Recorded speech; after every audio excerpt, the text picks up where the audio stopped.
Yes people, welcome back to the YouTube. We are 4 weeks out today, bang on. This is Saturday and my show is on Saturday the 21st of September, my first regional qualifier in Maidenhead. Today we are hitting legs. Now this will be my first leg day in about a week just from how my deload landed. I think it's actually 5-6 days. So yeah, very excited. I was literally thinking about it the last couple of days, just cannot wait to get in and hit legs. I'm just gonna go through my pre-workout subs. I've had my pre-workout meal. If you watched my full day of eating last week or a couple of weeks ago, you will have seen chicken, rice, pineapple. That's all it is, my pre-workout, very simple. Now, supplementation for, as you can see, here is my, this is the perks of living by yourself in your own flat. You can take up as much room you want for supplements. So pre-workout for me right now, is, I love this Naughty Boy Menace. It's very reliable. I also enjoy the Train by JP Prepare Pro, but this for me is super reliable. It's got actually a bit of pump formula in it as well. You know, I can take a decent amount of it and not crash, and it tastes brilliant. Next, stack that with Train by JP pumpage. Okay, during the off season I don't take this on leg days just because I get mad back pumps, which is just very uncomfortable. But in the prep I don't really get back pumps. It's nice to see the legs nice and full with a bit of extra pumpage. Then also pre-workout, this is actually my last dose of this. I need to get some more creatine. Everyone knows what creatine is and why I take it. So that's my pre-workout stack there. Pre-workout, caffeinated, Naughty Boy Menace, pump formula, pumpage, creatine, oh, and also glutamine powder, okay? That is my pre-workout shake. Intra-workout, I have performance fuel, so I drink this during my session. This is a carbohydrate formula. So during your session, replenishing your glycogen stores, and I'll try to get this finished before sort of like the second to last exercise. This will just continue helping you with performance, reduce fatigue, and continue to keep you pumped throughout your session. And then I'll stack this with my Intra. Now, I take this separately from the performance fuel. I have this in a smaller bottle. This is my EAAs, okay? So 10 grams of this is 10 grams of protein. So I have 25 grams of this intra-workout in a separate, I have this in a separate small bottle like this, and I'll take this halfway through my session to spike muscle protein synthesis, less likely to lose muscle during a prep setting. You know, when, it's quite common to say with an EAA or MPS Max supplement to just be sipping it along, you know, through your sort of hour and a half, 2 hour workout. You wouldn't do that with food, would you? You wouldn't sit there and eat your chicken breast for an hour and a half to 2 hours. So the carbs are drip fed throughout the session just to replenish the glycogen. But then the EAAs or MPS Max, whichever you take, I neck that in one go halfway through the session, spike my muscle protein synthesis halfway through the session, so I'm not spending sort of like, you know, by the time I get to the gym and then leave the gym and get home and eat again, it's probably like 3.5 hours. That's a decent amount of time to go without food, especially when you're low on food on a prep. Legs today, I'm going to do another voiceover, just talk you through it. I quite like doing that because then I can kind of talk to you about the exercise whilst I'm doing it and point things out. And also I just want to get after it and not have to talk to the camera. And it's also normally very busy in the gym on a Saturday. Right, let's get it. Let's go then, guys. Legs today, quad focused. Haven't trained this session in about a week, like I said, because of the deload. So I'm very excited for this.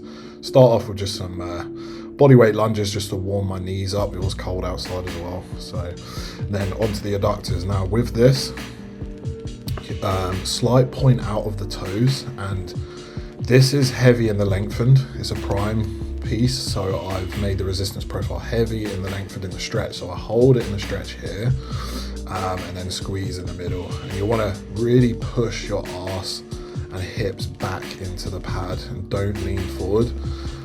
So drive those hips back into the pad, brace as you come into the stretch, and then kick with power but not with your feet.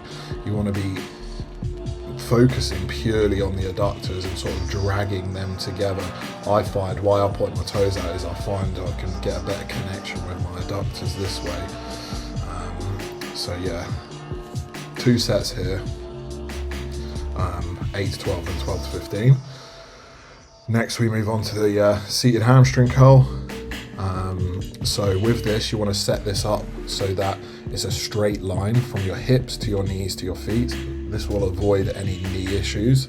And then once again with the adductor, you want to drive with power but not kicking it, and then hold it in the squeeze. You know, I see a lot of people with this and the leg extension, like, you know, really kicking it back, and then it sort of bounces back out of the hole and then goes back in. You want it to be one continuous motion. Drive back and drag it, almost imagine dragging it back with power, but not kicking it so it springs back out of the hole. So I did 3 sets here. First set is 8 to 12, and then 2 sets of 12 to 15 here. And yeah, the goal of this session is to stimulate. I did take a forced rep on the pivot, which I'm annoyed at. I'll show you in a minute. So then next on to the leg extension. Once again, straight line from hips to knees to feet, and almost imagine turning your knees in to make them dead straight so they're not coming out. A lot of people get knee issues and they think it's their squats, all this, all that. Sometimes it is their leg extension form. They got these real wide out knees. And once again, notice how I am squeezing at the top, contracting the muscle rather than kicking it up and it's springing out of the top. You know, you just get you might have to take a load reduction, but you know, it's just, at the end of the day, we weightlifters or bodybuilders, you're trying to make every set as hard as possible and target the muscle as, you know, directly as possible. So with a leg extension, just maximum control to burn those quads is the goal. So 2 sets here, 8 to 12 and 12 to 15, just 2 straight sets. Now onto the pivot. This is where I made a bit of a mistake. I did with the hack as well, I got a bit excited. The goal is no forced reps, and I did take a spot and get, you know, pushed through. It's not the end of the world, but it won't be happening again for the next 4 weeks. So on this, feet as low as possible on the platform. With any leg extension or hack squat, the goal here is knee flexion. And knee flexion is what you can see in front of you, your knee flexing as much as possible. So imagine if my feet were right at the top, my legs would be, my calf to my hamstring would be at a right angle. This would be hip flexion, which would be more sort of glutes and hamstrings. I want maximum quads here, so feet as low as possible on the platform. That's going to give loads of knee flexion. Slow, slow, slow, as deep as I can possibly get, and sort of a mini pause in the hole to control the change of direction. This is where I should have stopped my set, especially 4 weeks out. I was fucking stupid, to be honest. I shouldn't have done this. But we move, and I won't be letting it happen again over the next 4 weeks. So yeah, that's just going to be driving a lot of fatigue. So warming up here for the hack. Please notice my foot positioning. 2 plates here, just seeing how it feels. Absolutely flew up, feeling nice. Feet as low as possible on the platform. I keep them like relatively tight to just absolutely hammer the quads. 3 plates here for a warm up. Lovely. Now onto the big set. I actually had a knee injury 5-6 months ago. I did run this up to sort of 6 plates aside, but you know, the control in the hole, I was kind of bouncing out of the hole, so I've reset back at a lower weight. I took a deload of it, rotated it out, and now I'm back in. But you know, as you can see, look at the control. This is what you want to aim for, guys. Maximum knee flexion. Make the set as hard as physically possible. You know, make it nasty with control, with tempo, before adding load. Your joints will thank you, and you'll grow. Like, my legs have probably grown this prep just by taking this approach. So yeah, like, the set is absolutely immaculate. Like, I wouldn't change much, but I did fail. I bottomed out the hack, which is just fucking, it's not clever, guys. It really is not clever. I got a bit excited.